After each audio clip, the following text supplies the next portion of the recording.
Hi everybody, welcome back to the channel. My name is Nilay Patel and I'm the owner, designer, and educator here at SilverSilk and more.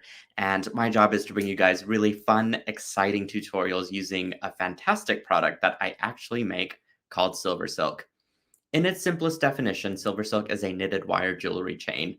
I carry so far 8 different lines of knitted wire chains, and one of the lines is a leather knitted chain, which basically just means that it's a core um, leather cord, and on top of that is a layer of knitted wire. So you get this really great juxtaposition between something that's very rustic, like leather, and the metallic sheen of wire, and it's just a beautiful combination. So the exciting part of this whole thing is the tutorials and what you can actually make with these materials. So let me flash the picture of what we're going to work on today. And all of these materials are actually in the video description, and so you can look to that to get the links for all of the different things that we're going to be using today and that I'll go over. And I'm calling this the Faux Gemstone Bracelet because the beads that I'm using are from Jesse James Beads, and they are absolutely stunning. They do resemble a really shiny gemstone to me personally, and I just feel like this whole combination of materials and project was like a match made in heaven. And as you guys might know, for those of you who do know me, I'm a huge fan of Jesse James Beads. Beautiful products, really sparkle, great color, and it's always just a pleasure to use in creativity and silver silk land and all the things. So let me go over the tools that we're going to be using for this project. First is I've got my pair of Weber's chain nose pliers. Love these so much. Use them for everything.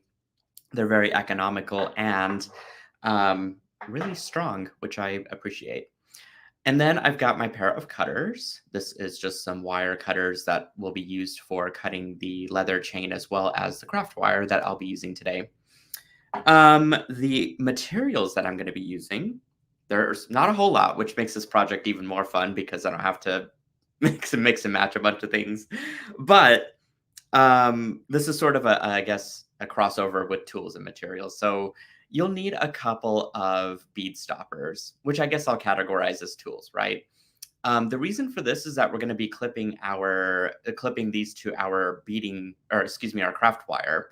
And so our little beads won't fall all over the place, which is the last thing that you want. I've already ruined a strand of beads that were strung up and I didn't have bead stoppers at the end and then completely went off the other end. So I was like, and I had to restring it twice. So I have a couple of these on hand just in case things, get out of hand. You will need some leather knitted cord. This is a special color that I made just for Jesse James Beads. You can grab this at silversilkonline.com in the Jesse James Beads Custom Creations tab. I know that's like a mouthful to say, but it is what it is, and it is fabulous. The landing page itself has, I think, 5 different custom colors that are inspired by their magical mystery box. This month's theme was Cirque, and what that meant was Cirque du Soleil, bright colors, neon, glam, sexiness, all the things, and the making of the leather knitted cord, as well as the other cords, was just such a fun process. And so you can grab it still from there if you'd like to make this project in the exact colors. You will need some wire. I've got a short snippet here because what I'm going to show you is how the technique works for stringing those beads on. But in real life, you'll need about 26 inches of wire, and make sure that you have used a bead stopper about 6 inches from the end. Again, this is just a short snippet to show you how the technique of stringing works. And then I've got a actual fully strung piece of um, craft wire here. I have to find my terminology. Um, you will need a clasp of some sort. I'm just using a lobster claw clasp with a couple jump rings that are also from my shop. And finally, last but not least, is any Jesse James Beads bead strand. So this is the 2mm small gradient stone, they're not stone, I'm sorry, glass beads. And I am just dying of how gorgeous this is. You get this beautiful blue to this very bright fuchsia color gradient, and it is absolutely gorgeous and just gonna make for a great wrap. Um, and I think it goes through two times the gradient. And the full length of the strand is about 14.5 inches, and it is double strung, as you can see here. And so there is a trick to this to restring it without having to take all the beads off that I'm going to actually walk you through. Um, as far as any other materials goes, I think I covered everything. So we're just going to go ahead and dive right into how to make this, or how to put it together, how to restring it. So I had just mentioned that there are two strings that are running through the beads here.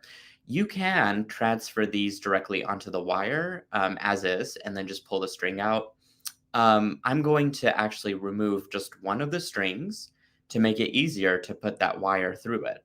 So again, let me break this down for you. The first step we're going to do is grab our strand of beads, and I'm going to trim off just one of those two strings. Okay, so here I've just clipped it with my wire cutters, and I'm just going to slowly kind of pull those beads down to the one tied end until I get to the other side. So now it's a matter of fishing out which wire or which string I've cut. Okay, so maybe not that one, but was it this one? Yes. Okay, so I'm just going to pull that out very carefully.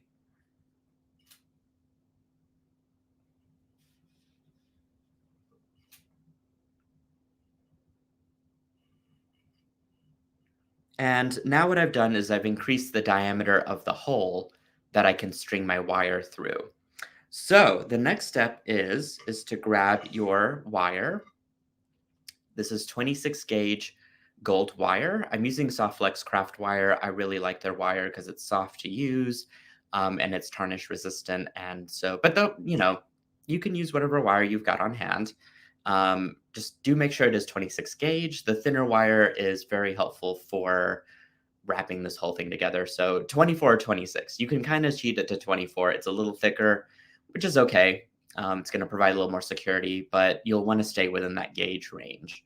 Okay. So at this point, what I'm going to do is cut off the end of my string. I have to be very careful if I say string versus wire. It's a very easy mix up. Cut the end of your string so that you've got now just a loose end.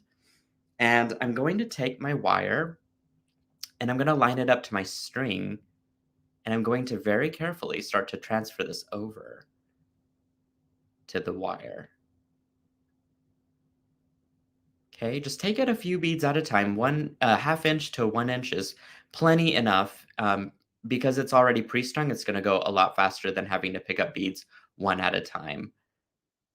And because we've cut that one string away, it's just going to string up a lot faster.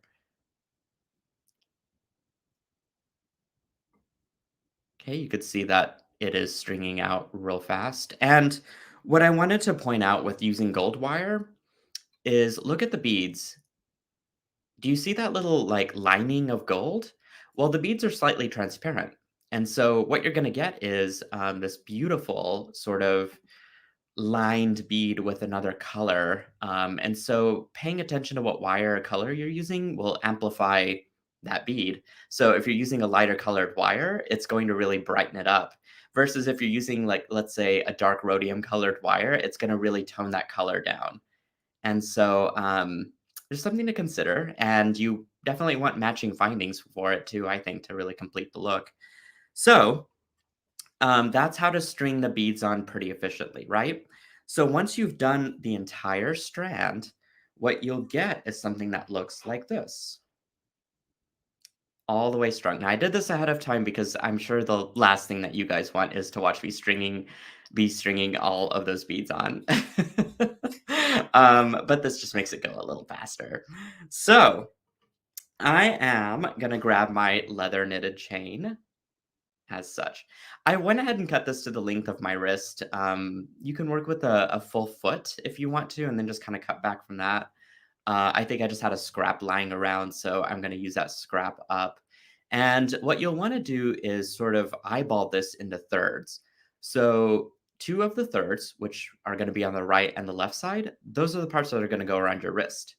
And then that one third that's in the middle, that's going to be the part that's wrapped. Now, you might be a little bit off center when you start wrapping, and that's okay. You can cut some of the leather chain off and make it all even and, symmetrical again. Since I'm working with a scrap, there could be a little bit of an issue with being misaligned and making my bracelet shorter, which really just means that you'll be adding on beads at the end. And who doesn't want more beads? Let's be honest. That's okay. So let's just work with this for now. And if we cross that bridge, I'll show you guys how to fix it. All right. I'm going to grab my wire, and I notice that I have a bead stopped on both ends here and here. I did screw it up earlier as I was trying to prepare for this project and didn't have the one side clipped. So there might be a strand of beads that's like lying around in my studio with a ton of missing beads, but we're not here to discuss that. All right, I'm going to grab both the wire and the chain, and I'm going to start wrapping this very carefully and very symmetrically and tightly, coil it around the leather knitted chain. Now, what's great is with the leather knitted chain, those little knits are texture. Oop, went ahead and unclip this. That texture is great for really gripping onto the wire. And so whenever I create my coil, which looks a little messy at the moment, I'm trying to do this on camera. Gonna squeeze that together and try and straighten it out. Whenever I'm creating and wrapping this section of wire, it's gonna grip onto the knits. Therefore, it doesn't shift around. It's not gonna slide from one end to the other. It's gonna be a little bit of a better hold. So I've coiled this about 5 times. You can do this as long as you want to. You could do 10 reps if you're really wanting to exaggerate that gold and make it more cappy, I guess. Or you could do it as few times as you need to. I really do recommend 5 times though, to really get the best hold. Okay, so now what I'm going to do is slowly slide my beads down and continue the same wrapping motion, which is away from me and then back around toward me, but this time with my beads on hand. So here we go. Okay, and then just pick up a few beads as you go along here. You don't want to wrap the whole thing at the same time. Those beads need a little bit of moving room to be able to kind of sit in place. They need, you see those like little gaps? Those are required for really creating that turn around the leather knitted chain. And so you don't want to press all this together at once. You really want to take your time and do these wraps in chunks of beads. And you'll see that magic gradient come alive as you start to wrap this. And you'll even see that pop of gold within the beads. Super cool.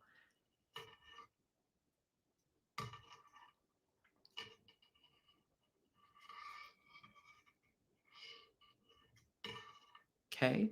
You could do your wraps a little loose, and that's okay, because what you can do then is just kind of push this down and make it all scrunch together so that those coils are really right up against each other. They're hugging. And you can see how fast this is coming together, right? I mean, no time at all.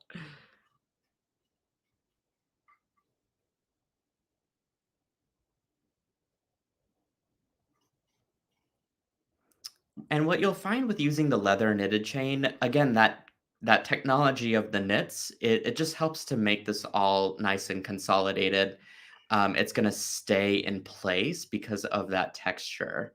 And I think that's really the unique aspect of not only this project, but just the chain itself.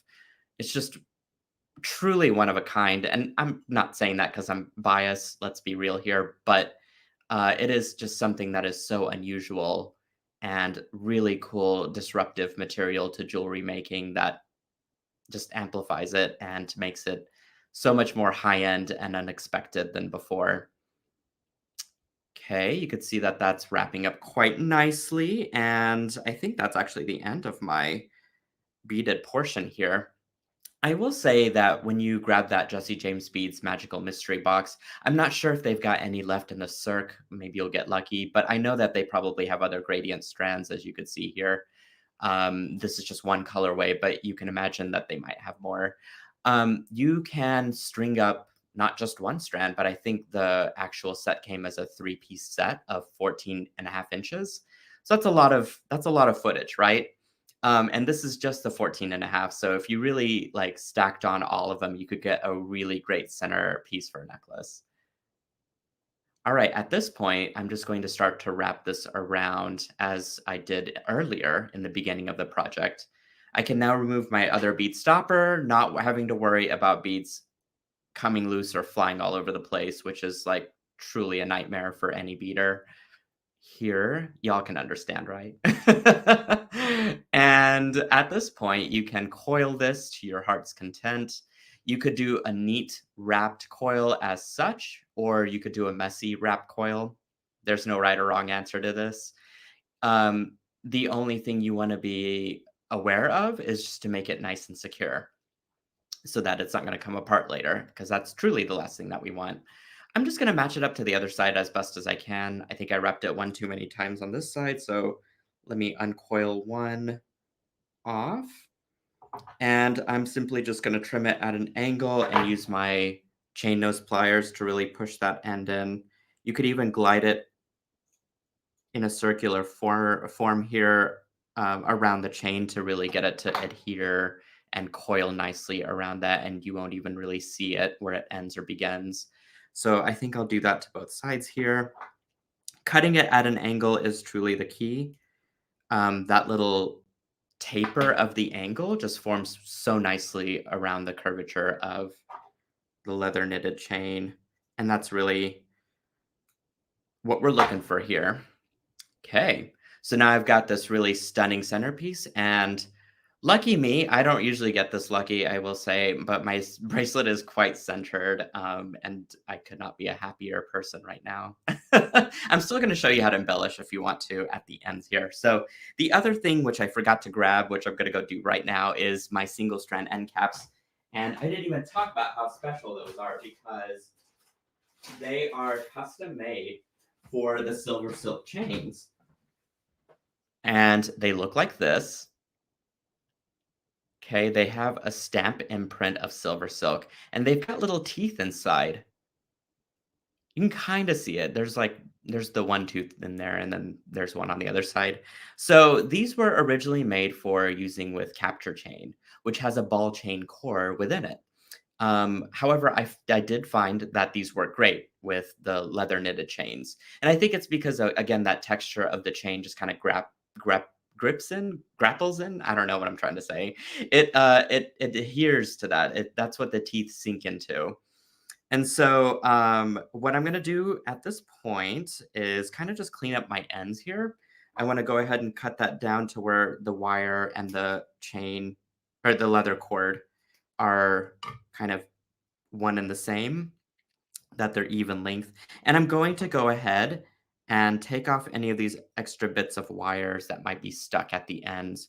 Those tend to get in the way of crimping. I call them wire fuzzies, but either way, just shake those off or pluck them off, whatever you need to do to get that nice and cleaned up. Once you've done that, you can grab your end cap, and I have it in gold here. I'm going to stick my chain nose pliers in, and I'm just going to open that end cap up a little bit. Now, my end caps are brass. They are brass interior core. So the base metal is made out of a brass, is what I'm trying to say. This is great for a couple different reasons. It's a very high quality metal to start with as a base metal. It's hypoallergenic, and it's just a really strong hold with any sort of findings that you might want at the end. And so when you go to crimp this, it's going to be a very secure hold. What you want to do is, I prefer to have the logo side facing out. Call me a snob. And what I'm going to do is just push that right in into the end cap. And another tool that I forgot to mention was my wide nose pliers. I guess these, I need to update my video description to make sure I include this. But this is also another pair from Weber's that is about 6 to 7 millimeters wide. And I've dipped it in a product called Tool Magic, which makes a rubberized tip at the end after it cures. You basically dip the pliers into this liquid substance, and it cures into this really great rubberized type of coating. And so whenever I go to grip this, it's not going to create any marks on my finding. In fact, it will give me a secure hold, and I can pinch down as tightly as I need to get that crimped. You'll see that I've got these little wire sticky outies at the end, and what we're going to do is just grab our cutters and trim those right off. Once you trim them off, it will be no issue. They won't poke out at anybody. Nothing like that. And I've got the most secure crimped end that you will ever have. I don't need any glue or anything else to make this work. You just squeeze it and go. Okay, I'm going to do the same exact thing to the other side. I believe it's pretty cleaned up here already, so I don't really need to do anything other than just to measure to make sure that it's going to be the perfect length. And same process as before. I'm going to grab my chain nose pliers. I'm going to open up that end cap just by a millimeter or two. You don't need to go too crazy. And make sure that my logo is facing out. Go ahead and stick that right in. If you've got a piece of wire sticking out there on the side like I do, no worries. We could just trim that right off. And then squeeze.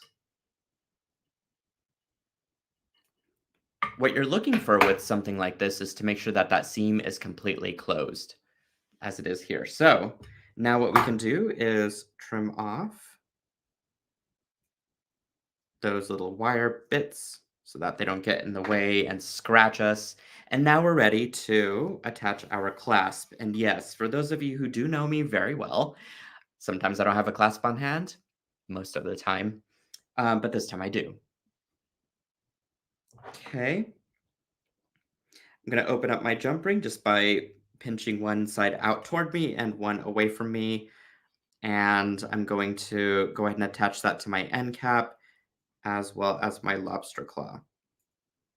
Now, this is the short way to make the bracelet.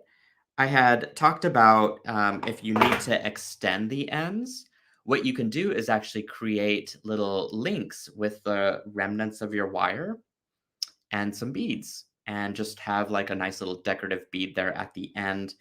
And you can do that with any of the Jesse James beads mixes. There are tons of beads in this mix. This is just one of, I think, the 3 that are in the actual mystery box. And so you'll just be loaded up with sparkles. So don't be shy. In fact, here's another bracelet which doesn't have a clasp, but we're going to ignore that for now. That just gives you a taste of some of the beads that you can use to embellish this even more. And if you want to make the asymmetrical bracelet, you can definitely do that with some of the pipe chain, which is also custom to the mystery box. A couple of end caps for that, and then just some beading wire, and hey, you're good to go. All right, getting back to the project at hand here. I'm just going to attach my jump ring here at the end. My bracelet is actually long enough to be a bracelet that does not require any sort of extension at the end. And we are ready to wear it. So check that out. So pretty, isn't it? It's so sparkly. It's a great color for summer, I think. And just a really little wow bracelet. So I'm just gonna go ahead and get this camera back around to me. And I want to say thank you guys so much for joining in this video and watching it. And if you enjoyed the content, please give it a huge thumbs up over on YouTube. And don't forget to subscribe to my channel. You can find more of SilverSilk at silversilkonline.com. Don't forget to check out the Jesse James Beats landing page. there in the top menu of the website, and you can find all of the cool custom chains that I'll be making for Jesse James Speed's magical mystery boxes throughout the year. You can also follow me on Instagram. There, I've got a collection of different designs using different Silver Silk products that might inspire your next project. And I guess until the next time I do a tutorial, you guys should stay very creative, excited, engaged, and all the happy things, of course, that Silver Silk and the land of Jesse James Beads brings to you guys. We cannot wait to see what projects you create out of the magical mystery box and Silver Silk products. And I just want to say huge hugs, of course, and I love you. Thanks so much for joining in, and I'll see you guys next time.